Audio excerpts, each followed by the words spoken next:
Jeff. Everyone. Okay, hotako, make hotako. Okay, let's man hotako. Hoko, Beaquara.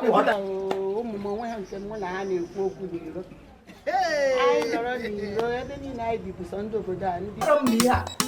We had a minute. There go the buco. If I can't to no cool was there. Sick I have paper behind our home. Show a boss. Laptop that you may.